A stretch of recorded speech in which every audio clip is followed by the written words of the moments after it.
Which institutions are you most worried about at this point? Congress has stopped functioning as Congress. They no longer assert their right to tax and spend. Trump can tax with tariffs. Trump can spend or not spend. Pete Hegseth firing senior military leaders on the basis of political dislike. There's always been political corruption. There's never been corruption like this. I'm here with George Packer. George, thanks for joining me. Thanks for having me, Sam. Great to see you. I'm a huge fan of your work. I'm an avid reader of everything you write in The Atlantic.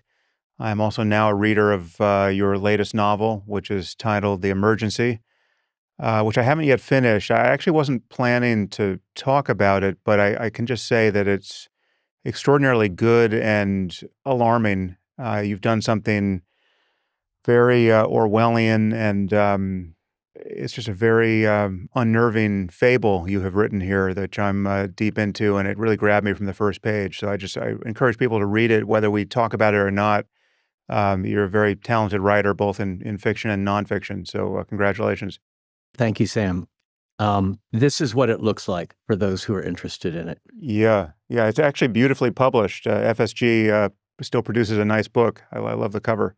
And even the texture of it, it's special. Yeah, it's got a very good hand feel, which in these dark digital times, I take more and more pleasure in now. There was a time where I was reading at least half of what I was reading on Kindle and or an iPad, but that's behind me now. I still listen to audio, but now I really love to get back to physical books and hardcovers especially. I'm with you on that. When I find myself reading too much on the screen on my phone, I just feel alienated from the words and the world. And when I reach on my shelf for a physical book, there's something solid and reassuring about it. And we must never let them disappear from the world. Yeah. I don't know if you have, if you're so wayward that you've had this experience, but I find that with audio or digital books, because you really never see the cover again, it's possible for me to read a book and even enjoy it and to forget the author's name, right? Because I'm literally never confronted by it again for the whole experience of interacting with the book. That as a writer of books, that makes me fairly nauseous. It's unnerving. Yeah. Someone wrote it, and that the book is the expression of their individuality, their humanity. So we got to keep their name in mind. If it's a decent book. Yeah.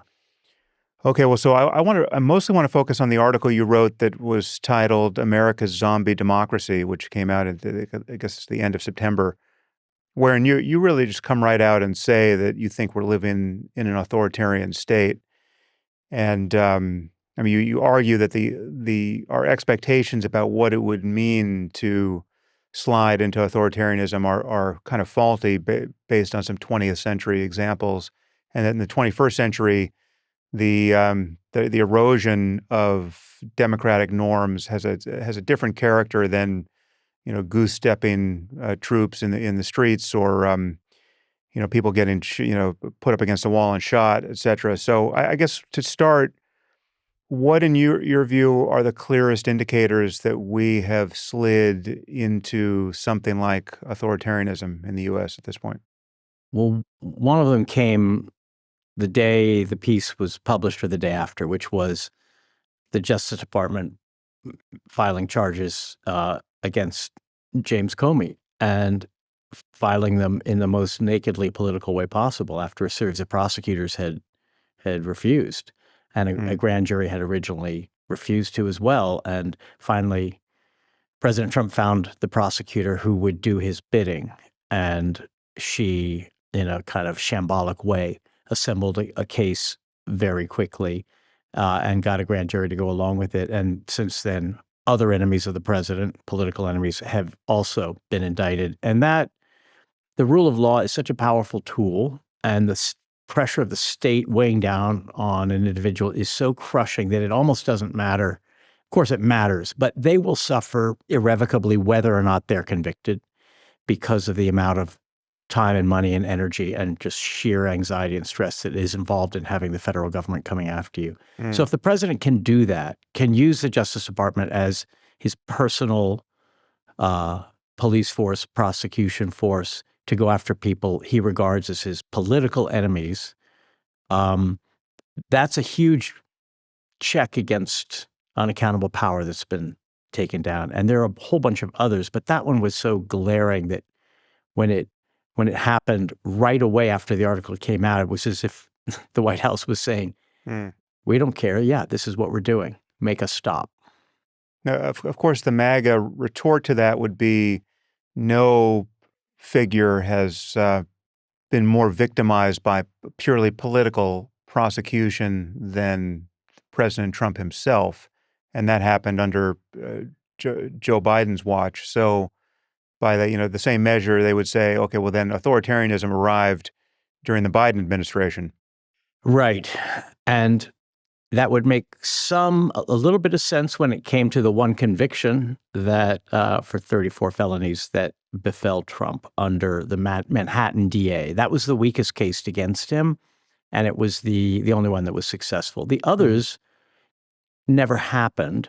They fell apart along the way for mainly political reasons. And if you think about how long it took Merrick Garland to name a special prosecutor who then had to begin assembling a case about January 6th, which was a pretty strong case against the president, the former president. And the fact that it never came to fruition before Trump was reelected, that tells you the rule of law and procedures and norms were in place, or else they would have nailed him long before he was reelected. They would have made sure that Trump was at least convicted, if not in prison, for attempting to overturn a democratic election before he became president again. Now it's all history because he's back in power. So I would say there's always some gray area where you can point and say you did it first, but look at the details of that gray area and you see it's not Biden ordering it to be done. It's not Biden going through a series of prosecutors until he can find one who will do it. It's not a complete rookie prosecutor filing the charges. So it falls apart on close inspection, I think. So in the title of your piece, you have this phrase, zombie democracy, which is referring to the institutions that are persisting in some kind of zombie afterlife. Which institutions are you most worried about at this point, and which are the most crucial in their failure to check Trump and MAGA's authoritarianism? Let's name two or three. The rule of law, the Justice Department, the justice system is the first.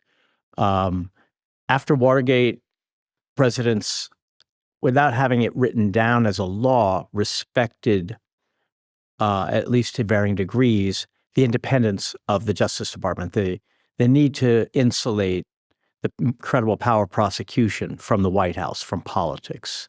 That has completely disintegrated. There is no distinction any longer between what Trump wants and what his attorney general is willing to do. Second, Congress. Congress has stopped functioning as Congress, and that happened before the shutdown ever came along. They no longer assert their right to tax and spend. Trump can tax with tariffs. Trump can spend or not spend if it's been appropriated and he decides he doesn't like it. Trump can eliminate programs that Congress legislated, beginning with USAID. So because of the nature of our partisan politics, and this has been happening for a long time, again, you could say the Democratic Party became more and more a tool of Democratic presidents, and the Democratic Congress was more willing to cede Article I power to the president if it was a Democratic president. Yes, we've been watching presidents gain more and more power over the last decades. But again, this is a complete qualitative break as the Republican Congress simply cedes its constitutional authorities to the White House without a peep. We're finally seeing a little bit of a break, a little daylight over the Epstein files. Seems to be the very first matter in which Republicans in Congress are not lining up in a single file behind Trump. Hmm. And the third would be the Defense Department, now called the War Department, not legally, which Trump makes no hesitation, no secret of using as a partisan tool, or at least trying to, having his, Pete Hegseth firing senior military leaders on the basis of political dislike or even racial or gender dislike. Trump gives speeches to troops that are nakedly partisan, in which he insults Biden. He talks about using the military to go into the cities, the blue cities, as a training ground. Hmm. This is maybe the most dangerous one. And I think the military is probably still the most inherently independent institution in the government, more than Congress, certainly more than apparently the Justice Department, because there is such a deep code of nonpartisanship, of independence, of not being political. And because it's so dangerous if the military does become a political tool of the president. But Trump would love for it to be that. And he's behaving as if he sees it that way. Yeah, on the list of qualitative differences, the one that shocks me the most, or the absence of widespread shock in response to it, shocks me the most, which is the level of corruption that is so obvious with Trump and his enablers. I mean, I still remember a time when Hillary Clinton was castigated for her speaking fees when she was out of office, right? People just thought it was just totally unseemly that a former Secretary of State would dine out on her time in office to the tune of $200,000 or so to speak to hedge funds and Wall Street firms and other deep-pocketed hosts.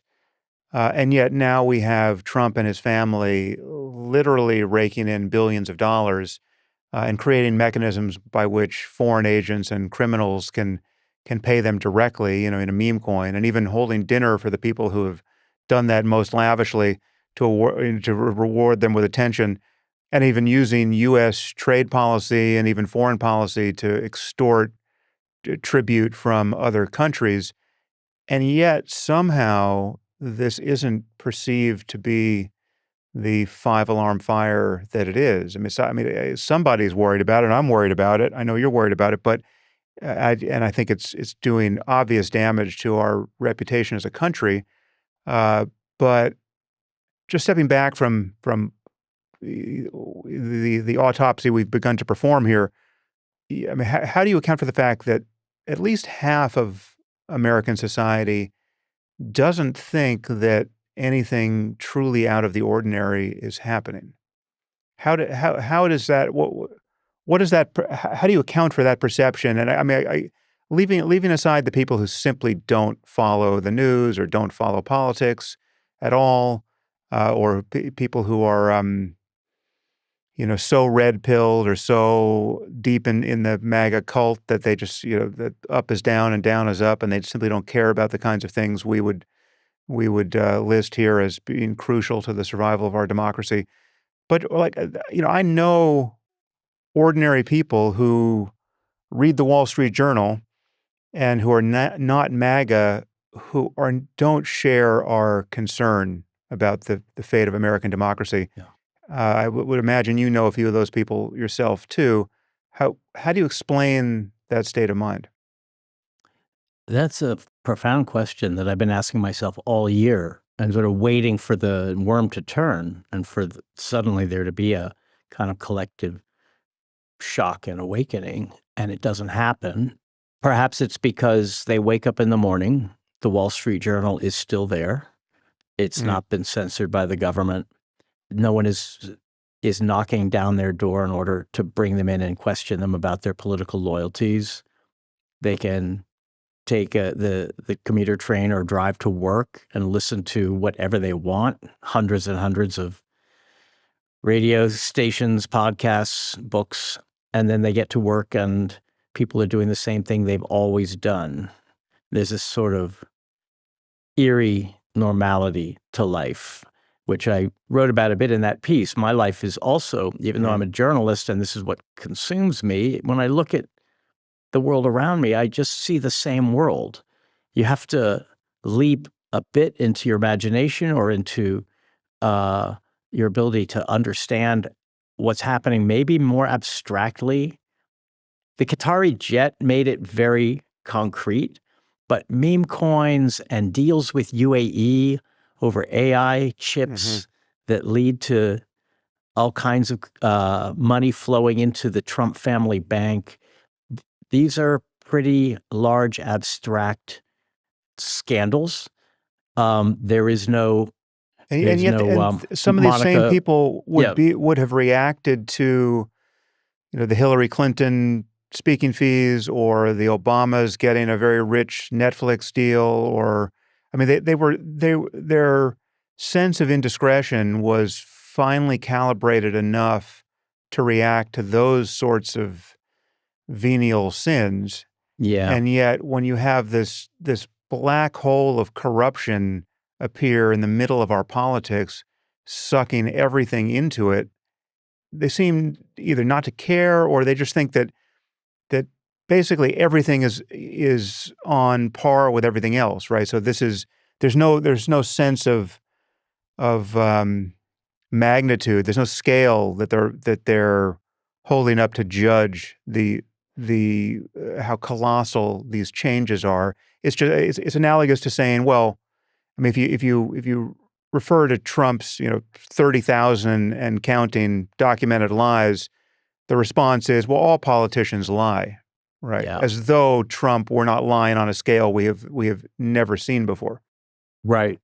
And your first example about Trump being prosecuted during the Biden years is that's a grayer area, but it's another example of, well, who started it? There's always a way to say they do it too, or they did it first, and to sort of intellectually disarm and not Mm, bother with, let's look at this and really weigh it against what's happened before. There's always been political corruption. There's never been corruption like this. And in a way, I don't know, Sam, it may be that it's the blatancy of it, the openness is a bit of a shield for Trump. It's as mm, if, well, of course he's corrupt. He's Trump, and he's not making any bones about it. He's doing it in daylight. He's not trying to hide anything. So that yeah, makes it seem, perhaps for some people, as if it's more acceptable than hypocrisy, yeah. which Well, which that's has a that's smell that people don't like. I think you've put your finger on at least one variable here, which is that hypocrisy is the thing that people find most infuriating. And because Trump doesn't acknowledge the existence of any of these norms, the one thing you can't convict him of is hypocrisy. He really is not a hypocrite. He's just corrupt, right? He won't even acknowledge that corruption is a thing, right? Or self-dealing is a thing. This is, of course I'm self-dealing. This is, I would be stupid not to be self-dealing. Right, and we all hate hypocrisy, and it seems slimy and there's something sneaky about it. But when you're then confronted with blatant immorality and corruption, the virtue of hypocrisy begins to become clear. Hmm. It is actually a sign that there are certain standards that have to be at least pretended to be kept, and if you don't, there's some shame involved, whereas there's no shame. And shamelessness with Trump is a great superpower. I'm beginning to think shamelessness might be the superpower of the most powerful and successful people in the world Yeah. today. They all seem capable of doing anything, coming back from any embarrassment or scandal without being crippled by it. Um, you could say, Elon Musk can be revealed to have cheated on every woman he's ever been with and had children across the landscape, et cetera. And it still doesn't matter because he's shameless and Trump is shameless. And so what is there more to say? Yeah, you're corrupt. I don't deny it. Yeah. Yeah, it is a kind of superpower to feel that you never have to look back at the harms you cause, much less apologize for them. And Yeah, I've noticed this whenever I've witnessed the aftermath of a public apology, how it so often leads to a kind of redoubling of the outrage over the thing apologized for. It rarely translates into just kind of relief and, I mean, I don't find this with personal apologies, but I just noticed that when in a when challenged with the having to manage their reputation in public, when public figures apologize for something, it almost invokes more outrage. It's like, okay, it's like they become a kind of wounded prey animal, and the public just wants to see more blood at that point. That is the nature, I think, of social media for sure, and of media generally. If you apologize, if the baying hounds finally force you into some public confession, it's going to look more like a cultural revolution confession, where Right. that just becomes the trigger for them to then descend on you and tear you to pieces, rather than a a ceremony of confession, atonement, redemption, forgiveness, which is what we would have in a more humane world. In politics and in public life, it's a confession of weakness, and it seems as if the only real sin is weakness and Mm. shame and self-reproach. And there's so many politicians who apologized didn't live to fight again, and the politicians who pretended it never happened or just ignored it, just hung on. We didn't like them, but they kept their power. Yeah, you just recalled to mind Al Franken's exit from political life. What a quaint time that was. He Jeez. actually tried to say, "I did Yeah. something wrong, and I'm sorry. I want to Yeah. apologize to each of them individually." What a fool! Why Oh, why not just say, "Yeah, so what? Make me resign." yeah. Okay, so looking forward, what bright lines do you see that, if crossed, they would those indiscretions would suffice to wake people up, and or would just be whether the sleeping herd woke up, they would be especially worrying from your point of view that we had crossed further into, beyond the range of Right. any democratic norms and physics. The government can't solve big problems because the goal is power. Power means ignoring or denying truth, because truth is inconvenient for power. What about the Jeffrey Epstein story? What's interesting is it does seem to be the sticking point for MAGA. This is the one thing that Trump can't seem to get rid of.